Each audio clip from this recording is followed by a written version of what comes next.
বিসমিল্লাহির রহমানির রহিম। আসসালামু আলাইকুম ওয়া রাহমাতুল্লাহি ওয়া বারাকাতুহু। আশা করি আল্লাহ তাআলার অশেষ রহমতে আপনারা সবাই ভালো আছেন। আমিও ভালো আছি আলহামদুলিল্লাহ। হযরত মুসা আলাইহিস সালাম এবং ফেরাউনের ঘটনা অনুযায়ী ফেরাউন এবং তার জনগণের ওপর আল্লাহ বিভিন্ন ধরনের শাস্তি পাঠিয়েছিলেন, কারণ ফেরাউন মুসা আলাইহিস সালামের বার্তা মানতে অস্বীকার করছিল এবং বনি ইসরায়েলকে মুক্তি দিতে রাজি হচ্ছিল না। কোরআনে এই শাস্তিগুলোর কিছু বিবরণ দেওয়া হয়েছে। এর মধ্যে উল্লেখযোগ্য 3টি শাস্তি ছিল প্লেগ, উকুন এবং ব্যাঙ। প্লেগের শাস্তি: ফেরাউনের অবাধ্যতার জন্য আল্লাহ তাআলা মিশরে মহামারী প্লেগ পাঠান। এই মহামারীর ফলে মিশরের জনগণ ভীষণ কষ্টের মধ্যে পড়ে, বিভিন্ন রোগ ছড়িয়ে পড়ে, যার ফলে অনেক মানুষ মারা যায়। কিন্তু প্রতিবারই ফেরাউন সাময়িকভাবে আতঙ্কিত হয়ে মুসা আলাইহিস সালামের কাছে ক্ষমা প্রার্থনা করত এবং প্রতিশ্রুতি দিত যে সে বনি ইসরায়েলকে মুক্তি করে দিবে। কিন্তু শাস্তি প্রত্যাহার হওয়ার পর সে তার প্রতিশ্রুতি ভঙ্গ করত। দ্বিতীয় হচ্ছে উকুনের শাস্তি।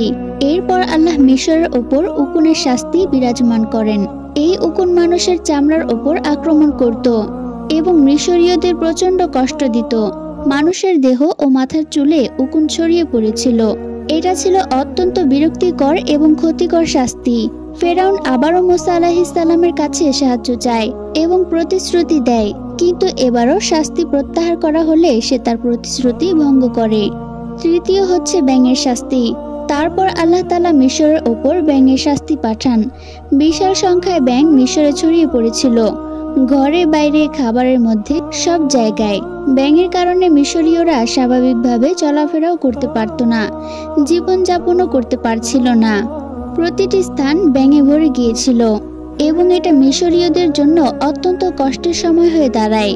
ফেরাউন আবারও সাহায্য চায় হযরত মুসা আলাইহিস সালামের কাছে, কিন্তু শাস্তি উঠে গেলে সে আবারও তার প্রতিশ্রুতি সব সময়ের মতোই ভঙ্গ করে।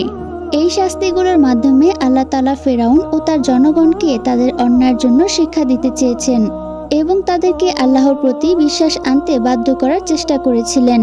কিন্তু প্রতিবারই ফেরাউন তার অবাধ্যতা এবং অহংকারের কারণে আল্লাহর পথে ফিরে আসেনি। অবশেষে হযরত মুসা আলাইহিস সালাম এবং বনি ইসরায়েলকে মিশর থেকে মুক্ত করে দেন, আর ফেরাউনও তার বাহিনীকে সমুদ্রে ডুবিয়ে দেন।